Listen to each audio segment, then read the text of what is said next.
Em nome do Pai, do Filho e do Espírito Santo. Amém. Então eu vou continuar o que eu já tinha explicado, não? A questão, se as senhoras têm alguém tem o livro do Catecismo, seria a questão 260 do Catecismo, a oração, no capítulo 1 dessa segunda parte. Por que devemos pedir as graças em nome de Jesus Cristo? Pergunta o Catecismo. E ele responde: devemos pedir as graças em nome de Jesus Cristo, porque sendo Ele o nosso mediador, só por meio dele podemos aproximar-nos do trono de Deus. Então Jesus Cristo, nosso Senhor, Ele se fez, São Paulo usa a palavra pontífice, que é o quê? É uma ponte entre o céu e a terra. Nosso Senhor é o pontífice que intercede por nós. É verdade que na nossa fé nós temos os santos, eles intermediam também, mas é de modo diferente de Nosso Senhor. Às vezes a gente pensa que os santos ficam assim. Nossa Senhora reza e aí Nosso Senhor diz para Nosso Senhor que alguém está rezando para ela, pedindo uma coisa. Ou a gente acha que, vamos supor, Santo Antônio, a gente pede uma graça para Santo Antônio, e Santo Antônio vai dizer para Nossa Senhora e ela vai dizer para Nosso Senhor. Pois então, tudo isso é errado. Não é isso. Nossa Senhora, os santos intercedem por nós quando eles rezam por nós. Da mesma forma que quando alguém às vezes pede para... Nós não somos santos, né? Infelizmente. Mas alguém fala: Padre ou fulano, reze por mim. Não. O que nós vamos fazer? Nós vamos fazer as orações a Deus Nosso Senhor, a ação de nossa devoção, pedindo por fulano. Nós pedimos a intercessão de um santo, é exatamente isso. São Pedro, peço que o Senhor me dê tal graça, ou cuida de fulano. Então São Pedro vai fazer o que? Ele vai rezar por nós. Essa é a intercessão dos santos. Agora, Nosso Senhor, Ele é o caminho que faz possível que entre o céu e a terra, e entre a terra e o céu, tenha uma conexão. Mas isso Ele faz sozinho. Não tem ninguém junto com Ele que faça essa conexão. Nem Nossa Senhora. Nossa Senhora, ela é mãe de Deus e ela é intercessora onipotente por graça. Por quê? Porque a sua onipotência de graça, quando ela reza, é muito maior do que qualquer outro santo. E ela rezando, pedindo a Deus, ela vai alcançar, tem tudo para alcançar, sendo a vontade de Deus, nos dá aquela graça, se for segundo o seu beneplácito. Agora, este caminho entre o céu e a terra é Jesus Cristo. Por isso São Paulo diz que não há outro mediador entre nós e Deus, nosso Senhor. Porque nosso Senhor Jesus Cristo faz esse caminho como homem, sendo Deus verdadeiro, mas é um caminho como o nosso mediador, não, medianeiro de redenção. Agora os outros santos são medianeiros de intercessão, como acabo de explicar, e não ocupam o lugar de nosso Senhor Jesus Cristo.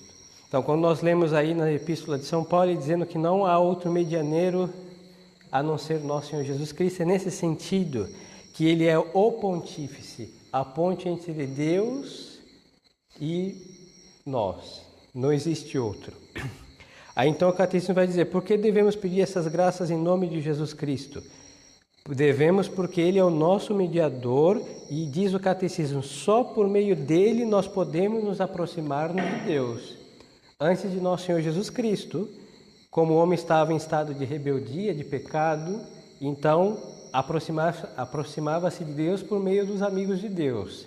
Aí por isso nós vemos no Antigo Testamento o Deus de Abraão, o Deus de Jacó, o Deus de Davi, o Deus das pessoas que foram amigas de Deus. Em nome daqueles amigos de Deus, as pessoas rezavam.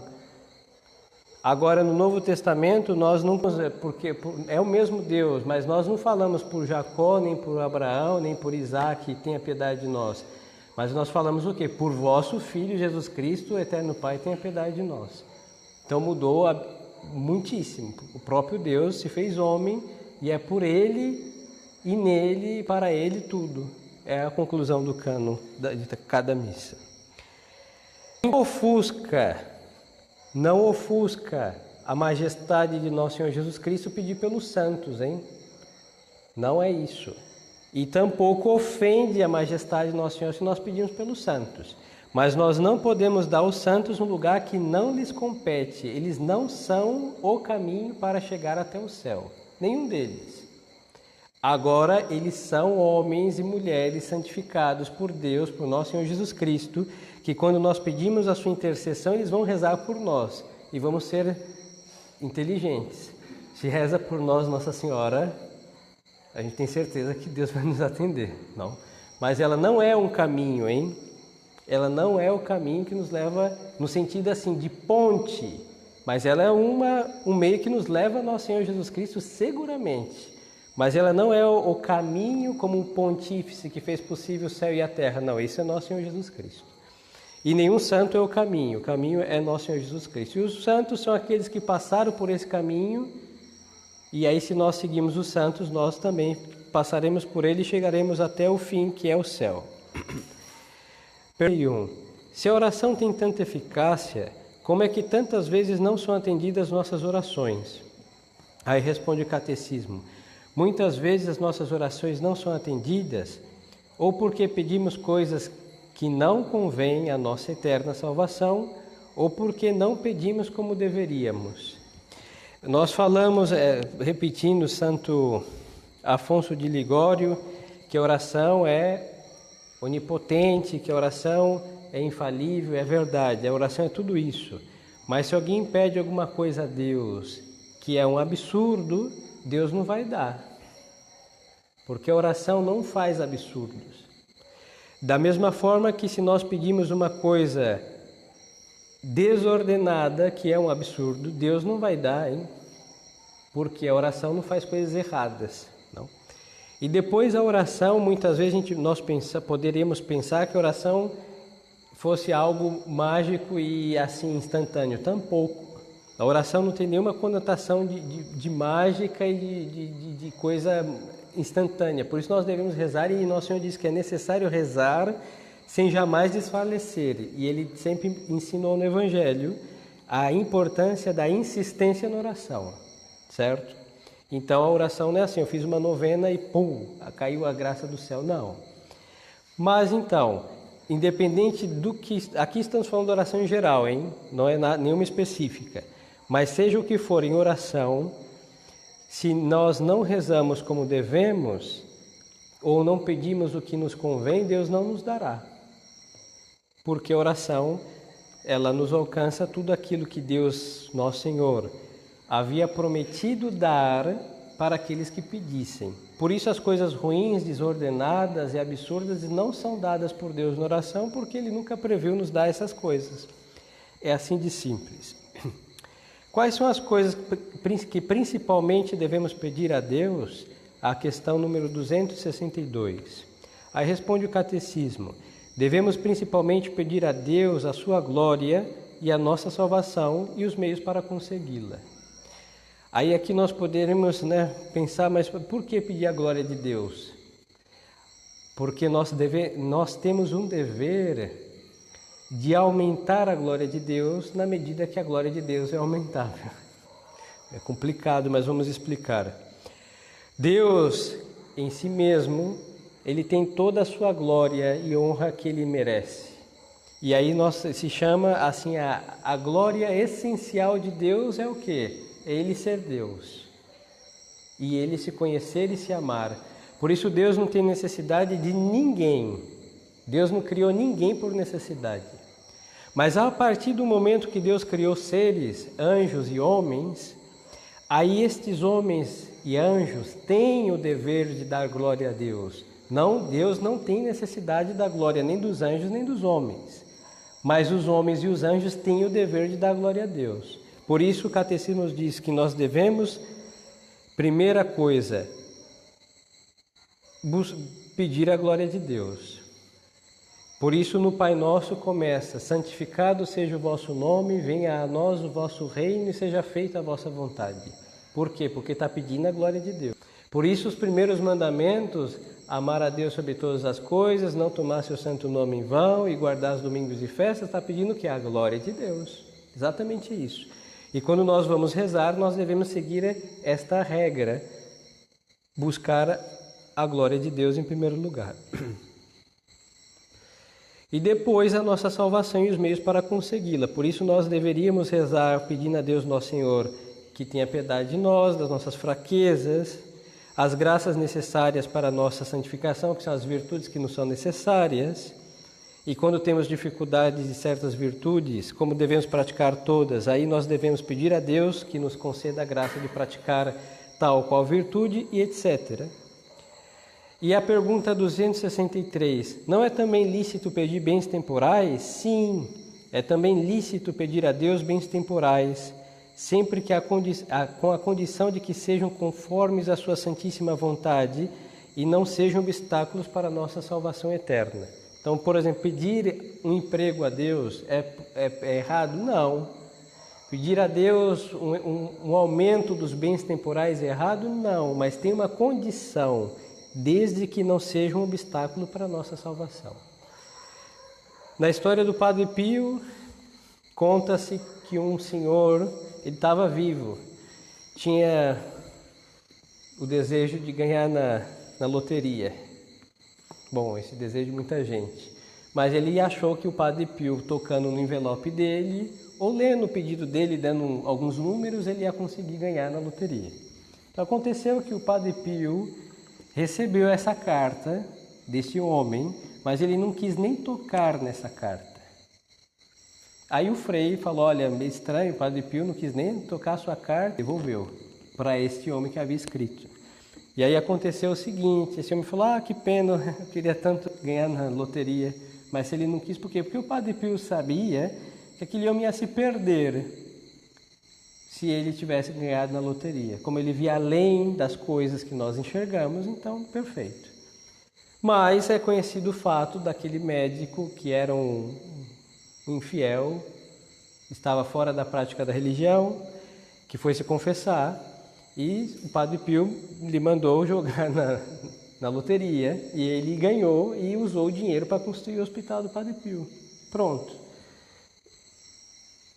Padre Pio interveio, seguramente deve ter rezado a Deus para que aquele homem ganhasse, e aquele homem ganhou. Mas o Deus Nosso Senhor disse ao Padre Pio seguramente que ele podia ganhar, por quê? Porque ele não ia se corromper pelo dinheiro. E assim nós vemos, um não conseguiu e outro conseguiu. Então essa é a explicação de muitas vezes uns pedem bens temporais a Deus e não conseguem pela oração, porque Deus sabe que a gente vai usar aquilo para a nossa condenação e Deus não vai dar, hein? Se às vezes nós temos algum meio que usamos para a nossa condenação, um meio lícito, é porque nós usamos mal. Mas não foi Deus que nos deu para que usássemos mal. Aí o mau uso é uma coisa. Mas quando Deus, sabendo que aquilo vai ser um tropeço e vamos cair, não vamos levantar mais, Deus não dá. Aí por isso, entre nós não existe essa teologia da prosperidade, de ficar pedindo muitos bens temporais e consentir a bênção de Deus neles, porque eles são meio, hein?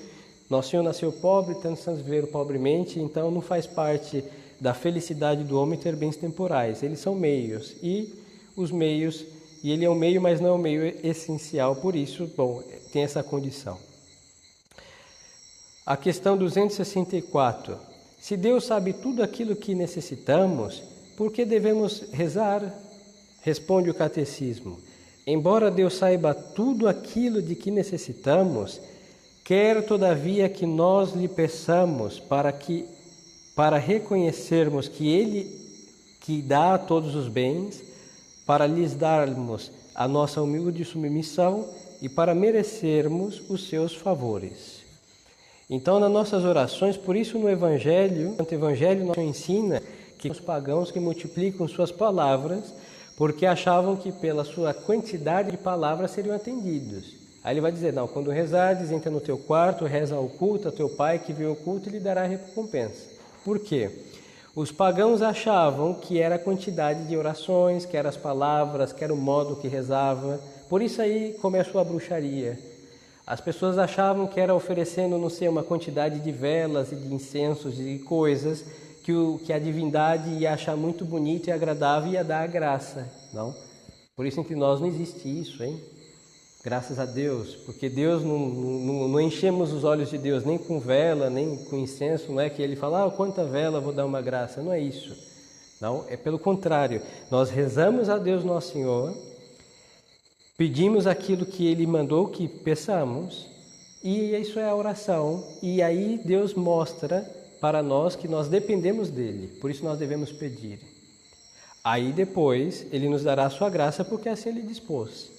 Mas a nossa alma tem que estar pedindo a Deus, porque nós precisamos lembrar-nos continuamente de que necessitamos de Deus. É muito fácil esquecer isso, hein?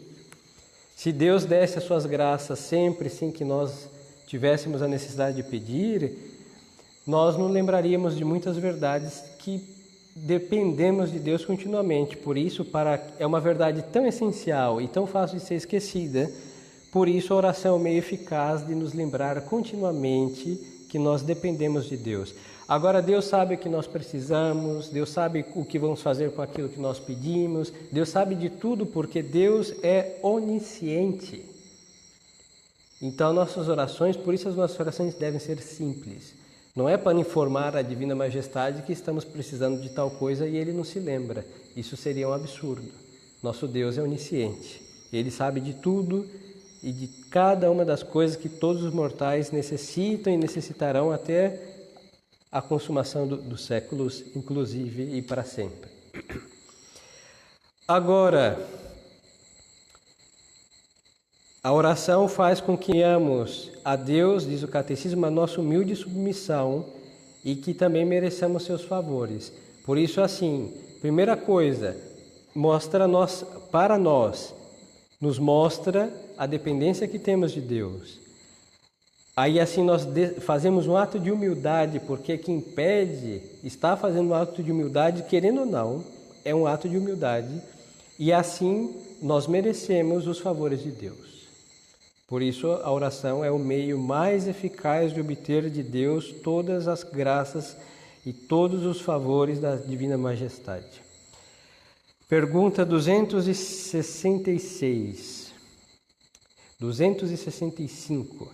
Qual é a primeira e melhor disposição para tornar eficazes as nossas orações? A primeira e a melhor tornar eficazes as nossas orações é estar em estado de graça ou não estando, ao menos desejar recuperar este estado. Em outras palavras, para rezar bem, o sujeito que reza não deve estar em pecado mortal. E se estiver em pecado mortal, deve desejar recuperar a graça de Deus. Não estou dizendo aqui que quando está em pecado a gente não tem que rezar mais, porque a gente está sujo, inimigo de Deus, então a gente é indigno dos olhares de Deus, então não vamos rezar. Isso é absurdo. Isso seria desesperar da sua salvação. É como um mendigo que não fosse pedir mais esmola porque ele não tem nenhum centavo. Ele tem mais razão de pedir esmola se ele não tem nada, ele tem que pedir mais. Então, estando em pecado, nós temos razões para rezar mais, porque é aí que nós precisamos mesmo de Deus. Mas tem que ter, para aquelas orações serem agradáveis a Deus, tem que ter o desejo de sair do estado de pecado. Aí esse é o primeiro princípio de uma oração bem feita, de uma boa disposição da nossa parte para que as nossas orações sejam atendidas. Porque uma coisa é serem ouvidas, isso daí Deus ouve sem nenhum problema. Agora outra coisa é serem atendidas. Aí para serem atendidas requer certas condições e uma delas é estar em estado de graça ou ao menos desejar recuperar esse estado de graça quando por desgraça caiu em pecado mortal. Questão 266. Que mais disposições se requerem para bem orar? Para bem orar requerem-se especialmente o recolhimento, diz o Catecismo, a humildade, a confiança, a perseverança e a resignação. Bastante coisa, hein? Mas que na humildade está tudo incluído, para facilitar a vida de todos nós. Mas vamos ver cada uma delas. O que quer dizer orar com recolhimento? Aqui o Catecismo está usando a palavra orar porque é a palavra correta. Orar, rezar, é tudo a mesma coisa, hein? É porque os protestantes usam essas palavras, a gente fica com um pouco de um rançozinho, né? De usar orar. Mas essa palavra pertence ao nosso vocabulário também, mesmo que eles tenham o sequestrado, e como eu vou seguir o que está escrito. Agora o catecismo está falando de orar, que é a mesma coisa que rezar.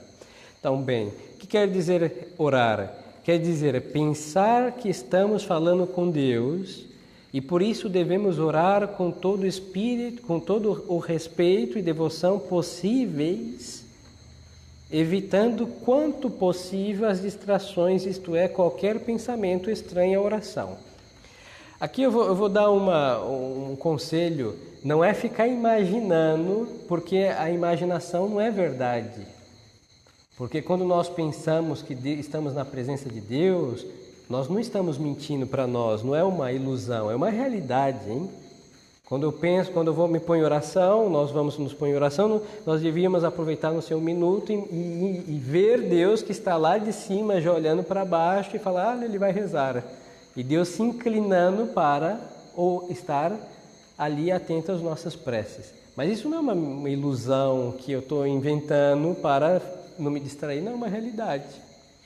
Então, aqui o catecismo diz, pensar que estamos falando, mas não é um pensamento fictício, é uma realidade. Quando eu penso que Deus vai me ouvir, é por quê? Porque Deus vai me ouvir, Ele ouve tudo e agora eu vou rezar, eu vou falar com Ele, Ele vai estar atento às minhas palavras também. Então é uma realidade, não é ficar se enganando, porque aqui não é questão de se enganar, não, é questão de pura verdade. Estou pensando que Deus vai me ouvir, por quê? Porque Deus vai me ouvir mesmo. Não é uma mentira, não é uma ilusão para enfeitar a nossa imaginação e... Não é isso, não é delírio. Pensar que estamos falando com Deus. A partir desta verdade, a nossa alma devia estar muito temerosa. Por quê? Estou falando com Deus.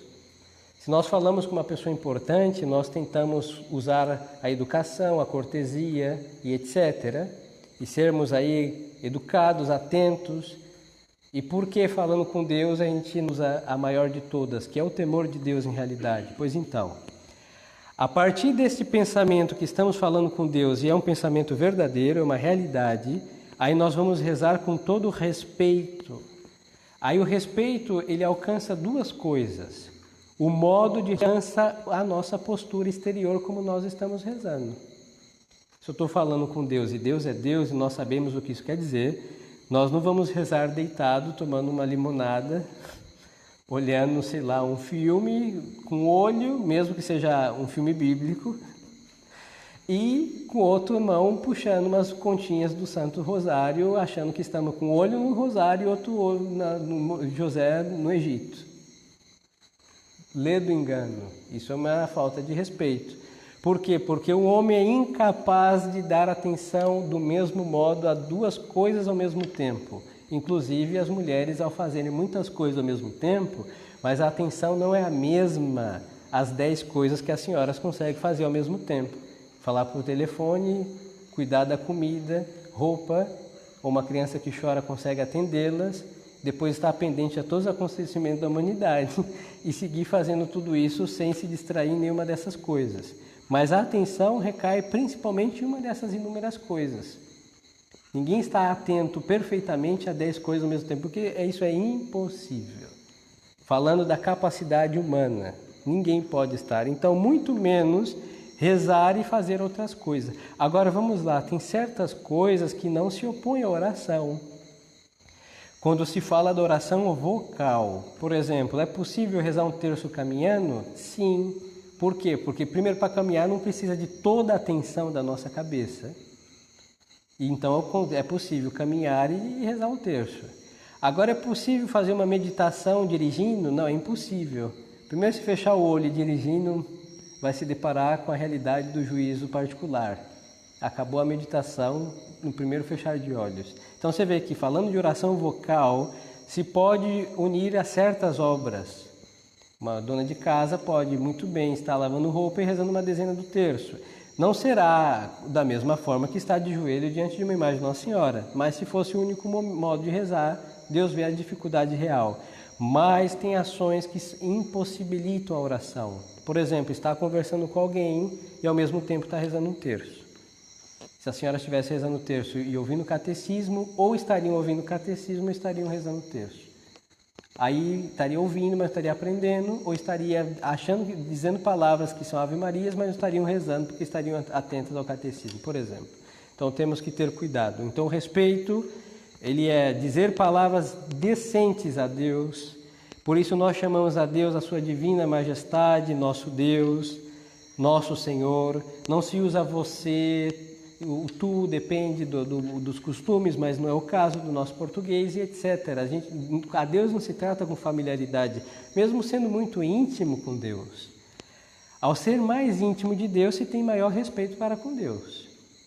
Por isso nós vemos inclusive os santos, em suas visões, em suas revelações, o grande respeito que tinham com o nosso Senhor.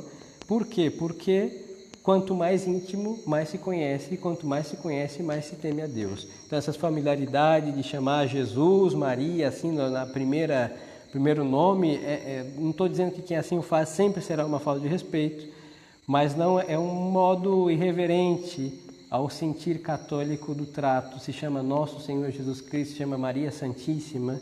Os santos nós não falamos que é Pedro, que é Paulo, que é André, que é Tiago, ou Filomena, ou o Genaro. Não, é São Genaro, Santa Filomena, Santa Generosa, Santa Gertrudes. Eles têm um qualificativo antes, que se chama santo ou santa, e devemos usar. Quando nós não usamos, criamos um pouquinho de falta de respeito também. Então, nossas palavras devem ser tais, conforme a majestade que temos diante de nós, que é Deus e os seus santos. E devoção possíveis, evitando o quanto possível as distrações. E o catecismo vai dizer o quê? Porque tem distrações que são inevitáveis. Se alguém está com dor e está rezando, aquela dor vai ser uma distração. Por quê? A gente vai sentir aquele incômodo. Então não tem como de esperar a dor passar, se é uma dor que às vezes não vai passar, para rezar. Então reze com a dor. E essa dor vai tirar os méritos da oração? Não. O que Deus pede? O que é possível ao nosso alcance. E é possível rezar com dor? Sim, então reze. Pronto. Sem dor será uma oração com menos distração? Seguramente. Então Deus conhece as fragilidades dos homens. Fazer o melhor que nós possamos naquele momento. E aí as distrações que nós podemos são qualquer pensamentos alheios à oração. Então muitas vezes as pessoas estão preocupadas, todos têm as suas preocupações. Aí às vezes estamos rezando e vem justo aquelas preocupações, aquelas coisas que estão pendentes. Então, não é o momento de pensar nelas.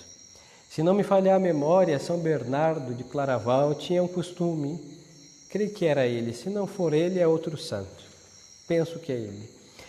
Antes de orar, de fazer suas orações, por exemplo, antes de entrar nesse recinto, ele na porta da igreja diria: adeus preocupações e pensamentos alheios, eu vou falar com meu Deus e depois eu vou resolver essas pendências. E vinha rezar sem ficar com aquelas preocupações que ele tinha como abade, que eram inúmeras. E aí vinha rezar e não trazia suas preocupações. Mas muitas das nossas preocupações podem ser convertidas em oração. Então, se nós temos certos problemas, certas dificuldades, e aí está aquele pensamento quase obsessivo, então, Senhor, olha, eu lhe entrego esse pensamento, essa preocupação, e acabamos rezando com aquilo que poderia ser uma distração. É um meio também de evitar que isso seja um empecilho para nos unir a Deus. Então aqui nós falamos rezar com recolhimento. A questão 268. Diminuem as distrações o merecimento da oração? Diminuem as distrações o merecimento da oração? Sim, quando nós mesmos as provocamos ou não as repelimos com diligência. Se porém fizermos quanto podemos, aqui é muito importante as palavras, se fizermos quanto podemos para estar recolhidos em Deus, então as distrações não diminuem o merecimento da nossa oração, mas até podemos aumentar. Eu creio que é na vida do mesmo São Bernardo de Claraval, se não for ele, outro também santo, em todo caso, bom, que conta que estava explicando que é difícil para nós rezarmos sem uma distração. Então um homem, essa história é muito conhecida, um homem falou assim, não, eu sou capaz, e o santo falou, nós não conseguimos rezar uma Ave Maria sem distração. Aí este senhor falou, não, eu consigo sim rezar uma Ave Maria, é fácil rezar sem distração, por favor. Aí o santo lhe disse assim, pois então, se o senhor rezar uma Ave Maria, eu lhe dou um cavalo. Uma Ave Maria sem distração. Aí o homem falou assim, pois bem, eu vou rezar. E começou a Ave Maria, cheia de graça, Senhor convosco. Ah, uma pergunta, o cavalo vai ter montura ou sem montura? Pois, bom, teve distração. Assim é. O homem não tem domínio de todos os seus pensamentos. E Deus, nosso Senhor, só pede que dominemos aqueles que nós podemos dominar. E os que nós não podemos, nós não temos nada mais que nos humilhar na presença de Deus, nosso Senhor. Então, esses pensamentos que podemos dominar, se nós não dominamos, tiram os méritos das nossas orações. Não tiram porque Deus não vai pedir que nós façamos algo que não é possível. Que se requerem para fazermos a oração com recolhimento, devemos antes da oração afastar todas as ocasiões de distração e durante a oração devemos pensar que estamos na presença de Deus que nos vê e nos ouve. Isso é muito importante. A Sagrada Escritura diz que aquele que reza sem preparação está tentando a Deus. É como se provocasse é um pecado? Não. Mas as coisas de Deus devem ser preparadas. Então, às vezes, 1, 2, 3 minutos antes de rezar, para se desligar daquela conversa e entrar na oração. A preparação próxima se chama.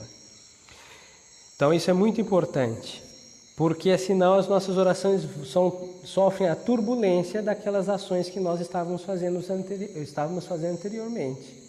E aí vai tirar um pouco também da atenção que a oração mereceria. Então, aquele que vai rezar deve preparar a sua... Aí uns precisam de mais tempo, outros de menos tempo, mas todos precisamos de algum tempinho, nem que for 1 minutinho antes, para preparar a nossa alma para rezar. E não é só um pensamento, repito, é uma realidade, um pensamento real. Deus está me vendo, eu estou diante de Deus e a partir disso nós rezamos. Não precisa fazer força da imaginação, não é isso, hein? Por isso, exteriormente vamos buscar estar de joelhos quando possível, se nós estamos sentados vamos buscar estar bem sentados, e se estamos prostrados no leito, vai ser ali mesmo, se estamos doentes, não conseguimos levantar, e Deus, bom, Ele só quer que a alma esteja em seu santo temor e rezará como puder, mas sempre com este recolhimento. A questão 270, que quer dizer orar com humildade? Quer dizer reconhecer sinceramente a nossa indignidade, incapacidade e miséria, acompanhando a oração com compostura do corpo. Então, a humildade interna, que consiste em saber que nós somos indignos, incapazes e miseráveis. Essa é a realidade, hein? Por outro lado, externa, então, de joelhos, ou se for o caso sentado, também ajuda a ter esta compostura interna. Então, o homem precisa de atos externos para ter os internos. Então, esta compostura de joelhos, para nós que somos romanos, ocidentais, o estar de joelho é muito importante. Na nossa cultura ocidental, na religião católica no Ocidente, o ato de se ajoelhar é humilhação também, não é só adoração. Então o homem está menor, é como se nós estivéssemos nos cortando pela metade, para estarmos menores diante da majestade de Deus. Por isso nos ajoelhamos. E se prostrar é querer se diminuir mais ainda. Por isso, nada impede, quando estamos rezando sozinhos, de se prostrar pelo chão. E isso mostra a nossa alma arrogante, que é o que nós somos. Diante de Deus nós somos nada mais do que... menor ainda do que a altura dos 10 centímetros da nossa cabeça, entre nossa cabeça da ponta a outra, sei lá quanto. Então, isso ajuda a praticar a humildade. É sempre com decoro, essas coisas se faz para agradar a Deus e com discrição sempre, e com esta disposição de querer, de fato, se dobrar diante de Deus e submeter a Ele somente, absolutamente. Que quer dizer orar com confiança? Quer dizer que devemos ter firme esperança de ser atendidos e daí provier a glória de Deus e o nosso verdadeiro bem. Então quem reza falando, eu vou rezar, mas Deus não me ouve, eu não mereço, etc. Bom, era melhor que não rezasse com esse pensamento, não? A confiança é o quê? Uma esperança inquebrantável, porque Deus disse que quem rezasse bem, direito, Ele ia atender. Então vamos fazer isso e ficamos tranquilos. Então sem pensamentos de desespero e tampouco esta indignidade, incapacidade e miséria deve nos levar a rezar com depressão, e não é para isso. É a realidade, mas tampouco ficar com muita complexidade, não. A coisa é muito simples. O que quer dizer orar com perseverança? Quer dizer que não devemos cansar de orar, que não nos devemos cansar de orar se Deus não nos atender imediatamente, senão que devemos continuar a orar ainda com mais fervor. Então a oração insistente é fazer as novenas, é rezar mais terços, é aumentar um pouquinho de penitência e seguir pedindo a Deus. Quando nós fazemos isso e Deus não vai nos dar a graça porque não é para receber aquilo, enquanto a gente pede aquilo insistindo, Deus dá a conformidade. E não é um ato místico, hein? É uma coisa muito interessante. Tem pessoas que estão insistindo para Deus, Nosso Senhor, dar tal coisa, uma coisa boa, às vezes inclusive uma virtude, mas só que a alma ainda não está para praticar tal coisa. Mas de tanto insistir, a gente fala, ele desperdiçou anos pedindo tal coisa. Não, Deus fez outras coisas enquanto ele rezava, e quando não é para dar aquela graça, mas a alma continua insistindo, Deus dá uma conformidade, ilumina aquela pessoa e mostra, meu filho, você está insistindo, parabéns, mas não é o tempo. Então a alma tem uma conformidade com Deus e muda de pedido depois. Mas rezar com perseverança é necessário sempre, em qualquer oração. Não é só fazer uma novena, porque não é um passo de mágica, não. Deus quer perseverança e insistência. O que quer dizer orar com resignação? Quer dizer que devemos conformar com a vontade de Deus, que conhece melhor do que nós quanto nos é necessário para a nossa vida eterna, e ainda no caso em que as nossas orações não fossem atendidas. É o que eu lhes dizia. Se alguém insiste rezando direito a Deus, pedindo uma coisa, e reza direito e insiste, Deus dá a conformidade. É uma coisa que vem sempre. E assim, não devemos complicar a nossa vida. Quem reza direito fará com humildade, com confiança, com perseverança e com resignação. Essas virtudes Deus concede à alma que quer rezar direito. 274. Atende Deus sempre as nossas orações bem feitas? Sim, Deus atende sempre as orações bem feitas, mas da maneira que Ele sabe ser mais útil para a nossa salvação eterna e nem sempre segundo a nossa vontade. Então aqui, é tão claro que não vamos insistir. Que efeitos produz em nós a oração? A oração faz-nos reconhecer a nossa dependência em todas as coisas de Deus Supremo Bem, Supremo Senhor, faz-nos progredir na virtude, alcança-nos de Deus misericórdia, fortalece-nos contra as tentações, conforta-nos nas tribulações e auxilia-nos nas necessidades e alcança-nos a graça da perseverança final. Em definitiva, a oração pode nos alcançar todos os bens. E tem uma virtude que é a última que aqui o Catecismo enumera, e Santo Afonso vai dizer que nós não podemos alcançar essa graça fora da oração, que se chama perseverança final. O que é isso? A perseverança final é uma graça que Deus dá para que no último momento da nossa vida nós não possamos ser sequestrados pelo diabo, pelo desespero, porque quando estamos morrendo, o diabo faz o desfavor de vir colocar desespero nas almas, hein? E isso daqui é para santos e pecadores. Na vida do Senhor São Francisco, que ele interceda por nós, diz o quê? Que quando ele estava no leito de morte, não havia um possesso em Assis.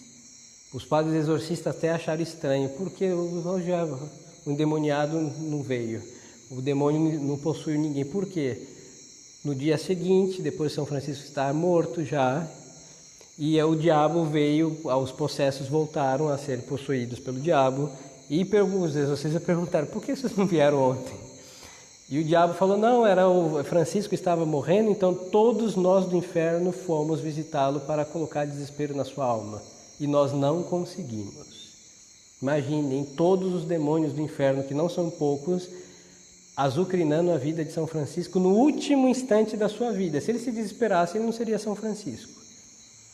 E o demônio tem um grande prazer de ter uma alma mais no inferno. É mais sofrimento para ele, mais masoquista. Assim que todos os mortais terão a visita de Satanás no leito da sua morte. E para não desesperar, porque ele vai dizer a verdade, hein? Ele vai dizer tudo aquilo que nós obedecemos a ele, e infelizmente ele tem muita razão em muitas coisas. Dos pecados que ele nos sugeriu, nós gostamos e caímos.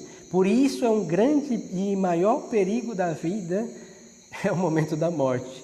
Porque como ele vai ter razão em muitas coisas, aí a alma vai falar, pois é, e vai se afastar da graça de Deus e vai indo infeliz. E se escorregar nesta armadilha, cai e não tem quem possa levantar, porque cai no inferno. Então, para não cair na armadilha deste infeliz, nós devemos rezar, porque somente a oração, seja ela qual for, tem o poder de dar a graça da perseverança final. Ninguém faz, nenhuma outra obra existe para alcançar esta graça, somente a oração. Por isso devemos rezar em todas as orações, por isso Santo Afonso em suas meditações insiste e pede a perseverança final sempre, porque é um momento decisivo. Quando devemos especialmente orar? Devemos orar especialmente nos perigos, nas tentações, no momento da morte. Além disso, devemos orar frequentemente e é bom que o façamos pela manhã e à noite, no princípio das ações importantes do dia. Quando nossos pais, os primeiros que praticaram a nossa religião, viviam, existia o costume de fazer o sinal da cruz antes de cada ação. Isso é muito importante. Se as senhoras forem lavar a louça, não dá para puxar uma oração para isso, mas fazer o sinal da cruz para santificar aquela ação e fazer aquilo por amor a Deus, porque nem sempre estão dispostos a fazer isso. Quando nós nos levantamos do leito, antes de pisar esse solo, a primeira coisa que devíamos fazer é o sinal da Santa Cruz e depois se vestir e fazer a oração da manhã. E aí certas ações precisamos rezar de manhã, antes das refeições, pelo menos o sinal da cruz, antes das refeições, e à noite, oração da noite, e durante o dia, as práticas de um cristão, pelo menos um terço, o rosário é o ideal, e as devoções de cada um. Mas, bom, devemos rezar e santificar todas as nossas orações. E por quem devemos orar? Devemos orar por todos, isto é, por nós mesmos, pelos parentes, nossos superiores, benfeitores, amigos e inimigos, pela conversão dos pobres pecadores, daqueles que estão fora da verdadeira igreja e pelas benditas almas do purgatório. Então, qual é o alvo das nossas orações? Todos os necessitados. Não existe nada que nós não possamos pedir ou alguém que nós não possamos socorrer com nossas orações, quer vivos, quer defuntos. Salva as almas do inferno, que ninguém vai rezar para que elas saiam de lá, porque não saem, hein? Não tem quem tire de lá. Não é por falta de poder de Deus. É porque elas já estão no lugar que não tem como sair mesmo. Então, aqui nós concluímos a primeira parte do catecismo, da segunda parte, o primeiro capítulo da segunda parte sobre a oração. E se Deus permitir, na próxima nós vamos ver sobre o Pai Nosso.